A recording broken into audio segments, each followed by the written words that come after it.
Bab 1. Rangkaian arus searah. Arus listrik adalah banyaknya muatan yang melewati penghantar listrik pada periode waktu tertentu. Jenis-jenis arus listrik. 1. Listrik arus searah. Arus listrik hanya dapat mengalir satu arah, misalkan seperti di air sungai, contohnya handphone dan laptop. 2. Listrik arus bolak-balik. Arus listrik mengalir bolak-balik ke kanan dan ke kiri, contohnya listrik yang mengalir di rumah. Tegangan. Muatan listrik akan bergerak dari potensial yang lebih tinggi ke potensial listrik yang lebih rendah karena adanya gaya Coulomb. Tegangan voltase adalah energi yang dibutuhkan untuk memindahkan muatan listrik sebesar 1 Coulomb. Arah arus listrik. Berlawanan dengan arah aliran elektron, arah arus listrik muatannya plus dan arah aliran elektron muatannya min. Hukum Ohm. Faktor yang menentukan besar hambatan listrik pada resistor. 1. Jenis bahan yang digunakan. 1. Tembaga, resistivitas rendah silikon, karbon, nitrat, dan nikel. Kromium, resistivitas lebih tinggi. 2. Panjang hambatan. Semakin panjang, semakin berkurang hambatannya.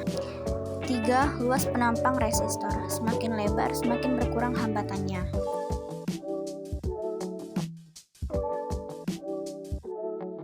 Hukum 1 Kirchhoff. Dasar hukum Kirchhoff. Hukum 1 Kirchhoff berbunyi, besar arus listrik yang masuk ke satu titik sama dengan besar arus listrik yang keluar dari titik tersebut. Rangkaian seri.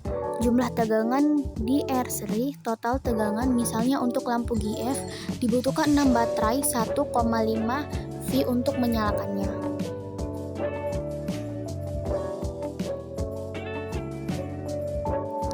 Hukum 2 Kirchhoff. Perubahan potensial pada rangkaian listrik di dalam sebuah rangkaian tertutup atau loop. Perubahan potensial atau tegangannya itu sama dengan 0. Bunyi hukum 2 Kirchhoff. Jumlah dari perubahan tegangan yang mengelilingi suatu rangkaian tertutup atau loop sama dengan 0.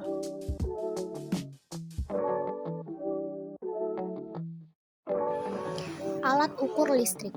1 amperemeter. Mengukur besar arus yang mengalir pada rangkaian. Besar R5 untuk meningkatkan batas ukur. 2. Voltmeter. Mengukur besar tegangan listrik di antara dua titik pada rangkaian. Besar R5 untuk meningkatkan batas ukur. Jembatan Weston. Jembatan Weston adalah rangkaian hambatan yang digunakan untuk mengukur nilai suatu resistor yang tidak diketahui. Cara penggunaannya. Dengan memasang dua buah resistor yang sudah diketahui nilainya R1, R2, sebuah hambatan variabel R3 yang dicari nilainya R4.